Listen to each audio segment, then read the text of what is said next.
Hey guys, today I'm going to talk to you about the Uber data breach. So today, to start, what is Uber? Uber is a transportation service that you control from any mobile device and that gets you from any desired place to place. So how does it work? You can either become a rider or a driver. In terms of a rider, you request a ride, you compare rides, rates, vehicle types, how many people are in your vehicle, etc., the times, and everything else within your area. Once you pick the ride, the driver will pick you up at your location, drive you to your desired destination, and once you arrive, you pay the driver via debit or credit card. Then in terms of a driver, you pick up your desired client, take them to their destination, and then you get paid. So riders and drivers, what's the difference? Assumed earlier, riders are individuals who use Uber to get from place to place. In order to become a rider, you need to provide your first and last name, phone number, and email address to your profile.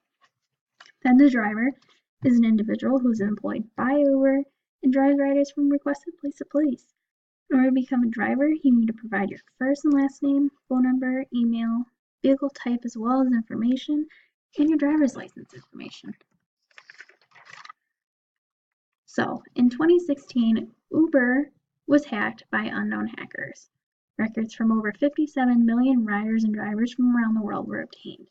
The hackers were paid $100,000 to transfer back stolen data and delete it from their sources. To ensure this, Uber had its hackers sign a non-disclosure agreement. CEO Travis Kalanick kept the hack a secret for over a year and ended up resigning after it was brought to light. Not only did he regret to inform the FTC, but now they're under federal investigation.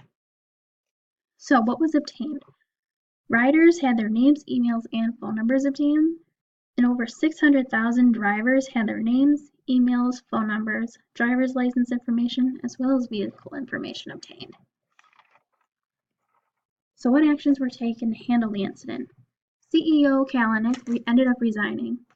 The federal investigation was conducted and added new security aid to help investigate the breach itself. Now Uber is facing multiple lawsuits, but is offering free credit monitoring to protect the drivers whose information was obtained. So some laws that help consumers with identity theft would include the Identity Theft and Assumption Deterrence Act of 1998. This officially listed identity theft as a federal crime. Identity theft is knowingly transferring or using without unlawful authority a means of identification of another person with the intent to commit any unlawful activity that constitutes as violation of federal law or that constitutes a felony under any applicable state and local law.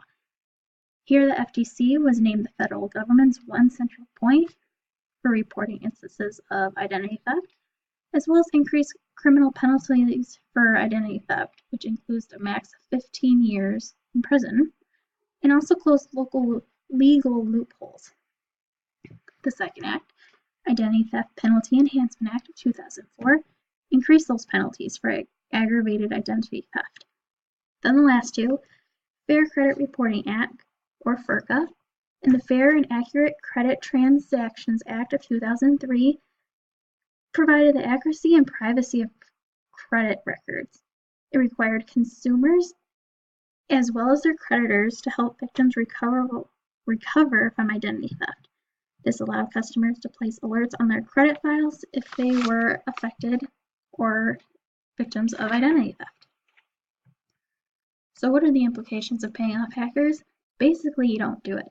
The FBI warns against paying for ransom data, particularly because there's no way to guarantee that the hackers will follow through on their promise. Paying also encourages hackers to keep hitting more targets. So in terms of ethics, was Kalanick being ethical? Virtue ethics emphasizes individuals' character as the key element of ethical thinking, rather than rules about acts themselves or their consequences. In order to be a virtuous person, you need to have ideal character traits. So, would Kalanick's actions best express his values and character? I would say no. He isn't being ethical, and in fact, it was proving that he didn't have moral character by keeping it secret and having everyone's information obtained. So if he chose this Could he live with himself? I mean, I guess he's living with himself. I can't personally speak for him, but he did lose his CEO spot in Uber. And did his actions contribute to his own human flourishing and character development? Honestly, no. In a way, it made him grow backwards, not forward into a moral person. Then in terms of utilitarian ethics. Utilitarianism determines right from wrong based on outcomes and consequences.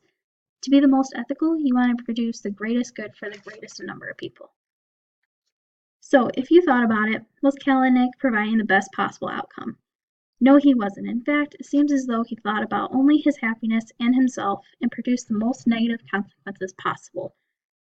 For example, he let 57 million names and information be obtained by hackers and then paid it off later. So the cost associated with his outcome was not only a federal investigation, but he lost his job as well. So were there any benefits associated from his outcome? Honestly, there wasn't really any of them, except the fact that he cannot hide another data breach like this, and that people finally realized that their information was obtained.